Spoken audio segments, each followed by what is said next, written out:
السلام عليكم ومرحبا بكم في قناة أمين بلادي. هاد القناة اللي كنبارطاجي معكم بزاف ونتقاسم معكم بزاف ديال الحوايج، خاصة الزيارة ديالي والعمرة ديالي اللي كانت مؤخرا السعودية، وكانت زيارة للمدينة ومكة المكرمة لمدة 40 يوم. فحقيقة غادي نتقاسم معكم بزاف ديال الحوايج، كساسوا الناس اللي غادي يمشيو للحج ولا الناس اللي عندهم عائلات غيمشيو للحج، ولا ايضا الناس اللي كيفكروا انهم يمشيو العمره في الصيف ولا كيوجدوا العمره شهر 9 شهر 10 شهر 11 ديال 2025. وصراحه انا المده اللي قضيتها في السعوديه كانت 40 يوم. عرفت بزاف ديال الحوايج. كنرجعوا للمثل ديالنا اللي كيقول سال المجرب لا تسال الطبيب، لان قبل ما نمشي يعني قمت بالبحث بزاف ديال الفيديوهات، وسألت مجموعة من الناس اللي كانوا ديجا مشاو، وصراحة خديت معلومات، وباش مشيت عاود زدت عرفت معلومات بزاف بزاف بزاف. و صراحة أنا من طبعي كنت كنبغي نكتشف أنني كنت كنتمشى تقريبا كل نهار، ما كنراطيش صلاة، كنمشي بزاف ديال البلايص، عرفت بزاف ديال الأثمنة، عرفت بالنسبة للأثمنة لي زوطيل، الأثمنة ديال الهدايا اللي غادي تشري، الأثمنة ديال الماكلة، فين البلايص اللي نقدر نمشي نزورهم، فين بزاف يعني ديال الحوايج. مثلا نبغي ندير عمرة بوحديتي بلا وكالة، بغيت ندير بالوكالة، شنو الفرق بيناتهم، شنو نقدر نستافد من هذا ومن هذا. ايضا غادي نقول لكم بان ايضا الوكاله اللي مشيت معها او لاجونس اللي مشيت معاهم يعني كانوا في المستوى. ممكن الناس اللي يهتموا انني يخليو لي فقط ميساج، انني ما نقدرش ندير لهم زعما الاشهار، ان اللي خلاو لي ميساج نصيفط لهم في البريفي السميه ديالهم ويتواصلوا معاهم هما من بعد. وايضا غادي نشرح حتى شكون اللي بغى يمشي زعما بوحديته، حتى هي صراحه انا غادي نعطيكم بزاف ديال المعلومات. ولا يحرم حقيقه لا يحرم شي واحد انه بغى يزور داك المكان اللي فيه واحد ما غاديش نقول زياره، ما نقول واحد السفر وجداني روحي، تهذيب النفس، يعني واحد المكان اللي خاصه في رمضان. يعني في رمضان ما نقدرش نوصف لكم واحد الاحساس اللي نعيا ما نوصف، ولكن خصك تكون تما صراحه.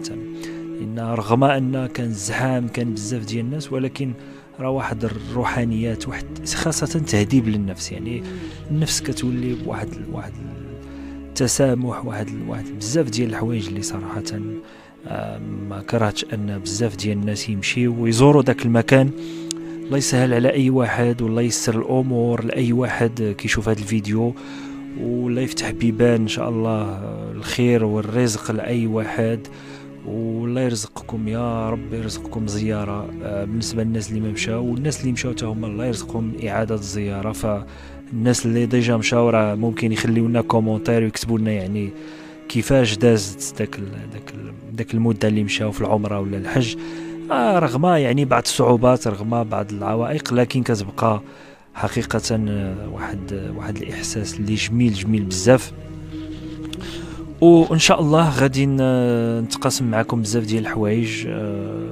انا فقط في هذا الفيديو كنوريكم بعض الفيديوهات اللي كنت صورت، فقط مقتطفات في النهار بالليل، ان المكان منين تدخل، فين سكنتي، فين البلاصه فين سكنتي، لا سكنتي في هذه البلاصه فين تقدر تمشي لهذه البلاصه، فين تقدر تشري الماكله، فين مثلا في رمضان انك تلقى الماكله. الناس حقيقه واحد الخير، الناس اللي كانوا في رمضان كيفرقوا الماكله، يعني واحد ما تصورش. يعني الناس كان كيقول لك ما تضربش حساب للماكله، ولكن باش مشيت راه ماشي ما تضربش حساب، راه ما تضربش حساب بعشرات المرات ولا 20 مره، ما تضربش الحساب الماكله. يعني صراحه واحد الخير، واحد الناس الله يكرمهم ويسر ليهم، وان شاء الله تحسب لهم في ميزان الحسنات، واللي يقدر الخير يدير الخير.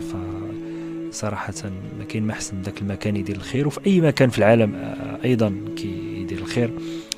فصراحة كما كتلاحظوا في الفيديو، هذه الساحة هذه ديال الجامع ديال الحرم المكي. ايضا غادي نتكلموا على العمرة، كيفاش كدوز العمرة، غادي نديروا فيديو كيفاش كدوز العمرة، غادي نديروا المواقيت، لان بزاف الناس كانوا كيسولوني تما عندهم مشاكل في هذا الميقات، شنو يقدر يدير في هذا الميقات. يعني غادي نبسطوا، حنا غادي نبسطوا هذا الشيء بالدارجه وباش يستافد كاع الناس، وتا اللي باغي يمشي ولا اللي عرف هذه المعلومات الله يقدرنا. فاحنا انا غادي نقول المعلومات، وبطبيعه الحال ما غاديش نقول 100% صحاحين، فالانسان يقدر يغلط وغادي نقول والله اعلم، ولكن يعني بعد بحث واسئله وهذه يعني المعلومات كنلقاو نفس المعلومات، كيفاش تأدي العمره، كيفاش تركب طاكسي من هنا، كيفاش لا مشيتي بوحديك كيفاش من المطار تمشي للوتيل منين تدوز. واي واحد صراحه عنده شي سؤال فانا راه الاشاره ان شاء الله نجاوبكم ان شاء الله. ما غاديش ندير فيديوهات طوال باش ما نطولش عليكم، غادي نحاول انني نقسم بزاف هاد المعلومات اللي قلت، غادي نحاول انني نقسم الفيديوهات ونشرحوا كل وحده، مثلا كيفاش دير العمره بوحديتك، كيفاش تاخذ.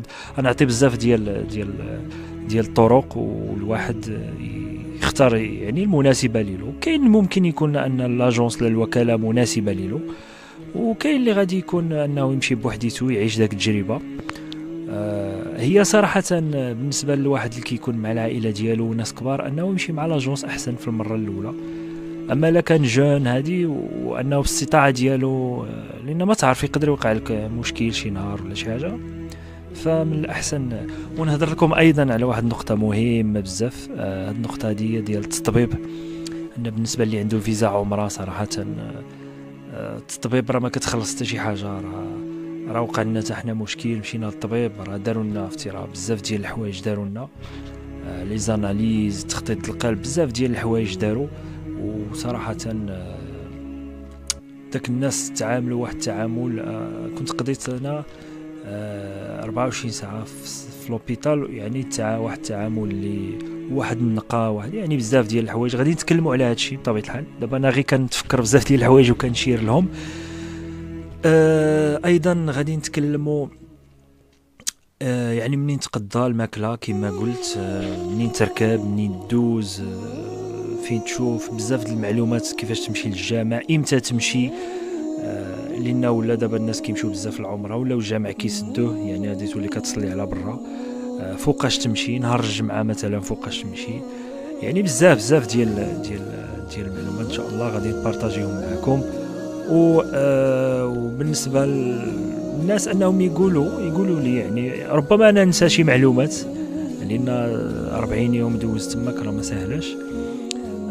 يقولوا لي المعلومات، الاسئله ديالهم انهم ممكن يذكروني في بزاف ديال الحوايج، ونقدر ايضا نتقاسم معكم هذه المعلومات. وشكرا لكم، شكرا على المشاهدات ديالكم. ما غاديش نقول لكم زعما دخلوا تابونا ولا شي حاجه، مرحبا بكم انتم كتشوفوا الفيديوهات، مرحبا، والله يوفقكم والله المعين ان شاء الله.